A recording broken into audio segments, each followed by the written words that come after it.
Boone Pickens is ensnared in a billionaire cyberbullying case. Yeah, so what happened was his son, who's a convicted securities fraudster and also an admitted drug addict, started a blog back in October talking about drug addiction, and something that he feels is central to drug addiction is family problems. So he began writing about his father, Billionaire T. Boone Pickens, and his siblings in this blog that essentially accused his father of abuse during his childhood, and therefore alleges that Boone is directly responsible for his drug addiction. And Boone is taking this very seriously. Yeah, so Boone has taken this to court, and he is suing his son for maximum economic damages. He really wants this shut down. He's really worried about his legacy, his reputation. He also alleges that his health is at risk, that his blood pressure has increased as a result of all the stress that these allegations coming from his son Michael's blog have put on him. So this sounds like a Texas-sized soap opera. Almost, Yeah, it's like an episode of Dallas, right? Yeah, it definitely feels that way, and it's I mean, it is in a sense very tragic because the Pickens family is very large, and it appears that nobody is really standing with Michael, the son who's alleged these accusations. Boone has his children, Tom, Pamela, and Elizabeth, as co-plaintiffs in the case, and I've talked with other family members not involved in the case, including Michael's son, Michael Jr., who says that the blog is essentially pure fiction.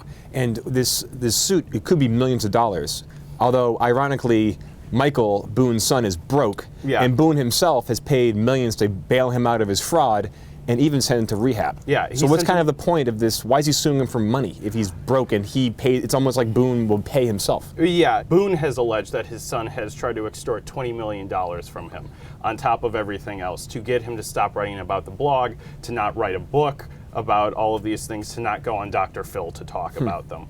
And Boone has said he will not pay that, but he will pay for Michael to return to Alina Lodge. And that's the rehab place. Yeah, that's where he went to rehab originally. It's a place that if you go and look on Michael's blog is he speaks very, very fondly of it as a place that really helped him progress through drug addiction. And you spoke with Michael on the phone. Yes. How did he come across? How did he sound? What is he saying? Michael sounds like he believes what he's saying. It doesn't sound like he's doing this strictly for extortionary purposes. On the other hand, there's from the family members I've talked to, they said that he has a bad memory as a result of his drug abuse, that this may not be so much him trying to extort money as it is just him, being delusional. And let's talk about the cyberbullying suit. That's such a kind of it's a strange kind of new thing, especially you think it's T. Boone Pickens, who's a rich, powerful man, suing his son for bullying him.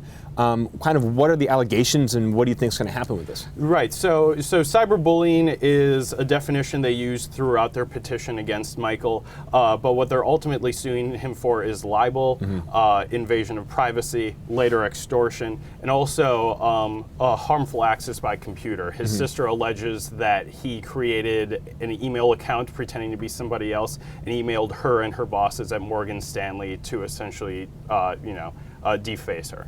And how do you think this will end up? You think this will go to court? You think they'll settle? You think Michael will lose? What's your thoughts? It's really hard to say at this point. It's not actually going to go to trial until September 9th of this year. Right now, we're just looking at all of the documents that are pouring in prior to trial.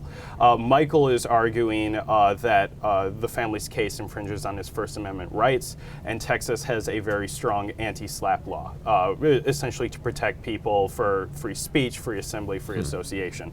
And he's arguing that the case should be dismissed straight out of hand because of that.